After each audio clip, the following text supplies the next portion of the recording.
Et avec Lise Joly ce matin. Bonjour Lise. Bonjour Fabienne.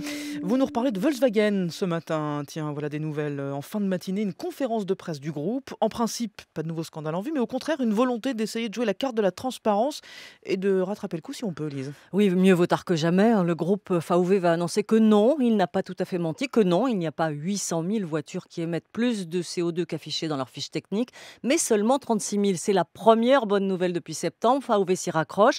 Alors rappelons les faits, il y a deux scandales chez VW. Le premier concerne 11 millions de véhicules dans le monde, équipés d'un logiciel truqueur pour contourner les tests anti-pollution. Ça, c'est le scandale de la triche. Et puis l'autre, celui dont on parle, c'est le scandale du mensonge. Mensonge sur ce taux de CO2 réellement émis et affiché par les véhicules du groupe. Alors, seules quelques variantes des Passat, Sirocco, Polo et Golf sont concernées. Contrôle effectué sous l'œil du ministère allemand des Transports et de l'autorité de contrôle de l'automobile. Contrôle qui va se poursuivre. Bref, ça n'est pas une grosse grippe, c'est juste un petit rhume. On devrait être rassuré, mais il faut bien le dire, Fabienne, le mal est fait. Et donc, à part la com, cette annonce en conférence de presse, ça change quoi? Ça change que ça va coûter moins cher à l'entreprise. Fini les 2 milliards d'amendes pour fraude fiscale sur la vignette, qui en Allemagne est indexée sur les émissions de CO2.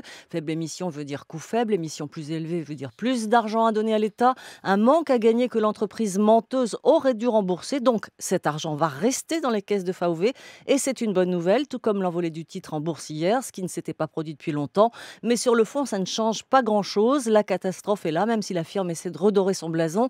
Et c'est urgent car les ventes ont sacrément plongé. Rien qu'en novembre, moins 25% aux États-Unis, moins 20% au Royaume-Uni. Les autres marques du groupe, Seat, Skoda et Audi, ont souffert aussi dans deux marchés pourtant en progression. Et même en Allemagne, les Volkswagen ont perdu 2%, c'est vous dire. Et l'autre scandale va quand même coûter une fortune à l'entreprise, hein. Oui, dès janvier, 6,5 millions de voitures doivent être rappelées sur l'année 2016, rien qu'en Europe. Et même s'il faut seulement une heure avec les solutions techniques mises au point par Volkswagen pour remettre le moteur aux normes, ça va quand même coûter un bras à l'entreprise. 6,5 milliards ont déjà été provisionnés. Du coup, les résultats de Volkswagen sont dans le rouge ce trimestre pour la première fois depuis 15 ans. Et les salariés ont la gueule de bois. Plus de primes. L'an dernier, c'était tout de même 6 000 euros bruts. Ça fait un joli petit Noël.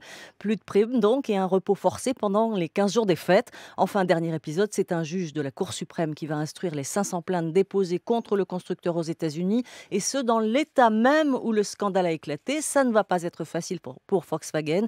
Il est grand temps de jouer carte sur table, car si l'entreprise a déjà traversé des crises, celle-ci sera peut-être la crise de trop. Lise Joly dans le 6-9 sur France Info.